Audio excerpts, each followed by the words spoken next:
Public examination prevention of unfair means act 2024 फरवरी में पारित हुआ।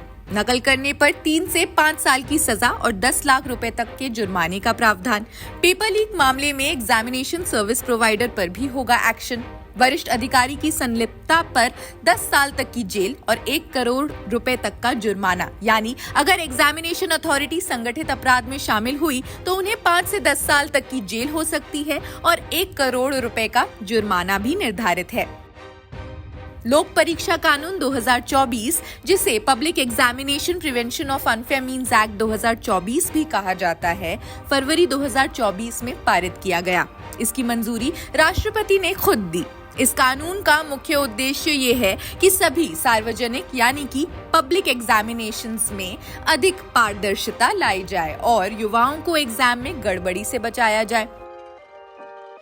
इस महीने यानी 21 जून से नोटिफाई करके इस एक्ट को लागू कर दिया गया है, लेकिन इसमें नीट परीक्षा, यूजीसी नेट परीक्षा नहीं आएंगे क्योंकि इन पर जो एफआईआर हुए हैं वो 19 जून को हुई है, जबकि केंद्र का नया कानून 21 जून को लागू हुआ है। इस कानून में सरकारी भर्ती और अन्य परीक्षाओं में चीटिंग और संगठित धोखाधड़ी के लिए 5 साल तक की कैद और 1 करोड़ रुपए तक के जुर्माने का प्रावधान है। यूजीसी नेट परीक्षा नकल और व्यापक गड़बड़ियों के बीच 19 जून को रद्द कर दी गई थी। अब इसकी जांच केंद्रीय जांच ब्यूरो द्वारा की जा रही है। इस वजह से ये नए कानून के दायरे में नहीं आएंगे। वहीं नीट परीक्षा लीक होने के कारण रद्द कर दी गई। इसकी जांच भी सीबीआई कर रही है। इसकी पहली एफआईआर मई में हुई, जहां बिहार पुलिस ने केस दर्ज किया।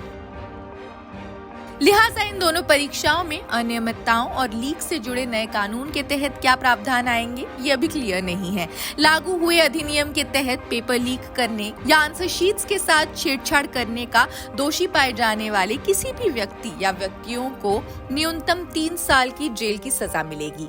इसे 10 लाख रुपए तक के जुर्माने के साथ 5 साल तक बढ़ाया जा सकता है। अधिनियम के तहत सभी अपराध गैर जमानती रहेंगे। इसके अलावा जिन परीक्षा सर्विस प्रोवाइडर्स को संभावित अपराध के बारे में जानकारी है लेकिन वे इसकी सूचना नहीं देते हैं, उन पर 1 करोड़ रुपए तक का जुर्माना लगाया जा सकता है। वहीं जांच के दौरान अगर ये साबित होता है कि सर्विस प्रोवाइडर के किसी वरिष्ठ अधिकारी अपराध में शामिल हैं, तो उसे कम से कम 3 साल और ज्यादा से ज्यादा 10 साल की सजा तक बढ़ाया जा सकता है। इसके साथ ही 1 करोड़ रुपए तक का जुर्माना भी लगाया जा सकता है। अधिनियम में सर्विस प्रोवाइडर को किसी भी एजेंसी, संगठन, निकाय, व्यक्तियों के संघ, व्यावसायिक इकाई, कंपनी, साझेदारी या सेल्फ एम्प्लॉयड वाली फर्म के रूप में भी परिभाषित किया गया।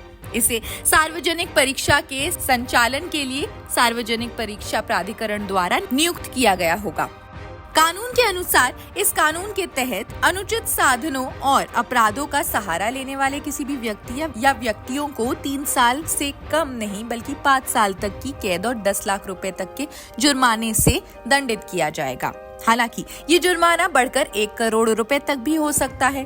पिछले नियमों के मुताबिक परीक्षा में नकल करने वाले व्यक्ति को 3 साल का कारावास और 2000 तक के जुर्माने की सजा का प्रावधान था। कंप्यूटर आधारित परीक्षाओं की सुरक्षा बढ़ाने और परीक्षा केंद्रों पर आईटी बुनियादी ढांचे और एक तरीके से इलेक्ट्रॉनिक मॉनिटरिंग के लिए प्रोटोकॉल विकसित करने की योजना भी बनाई जा रही है। इसके लिए एक राष्ट्रीय तकनीकी समिति की स्थापना की जाएगी। ये कानून केंद्र सरकार की प्रमुख परीक्षाओं जैसे यूपीएससी, एसएससी, रेलवे भर्ती, बैंकिंग परीक्षा और जेईई, एनआईआईटी, एसयूआईटी जैसी सभी एनटीए कंप्यूटर आधारित परीक्षाओं को कवर करता है।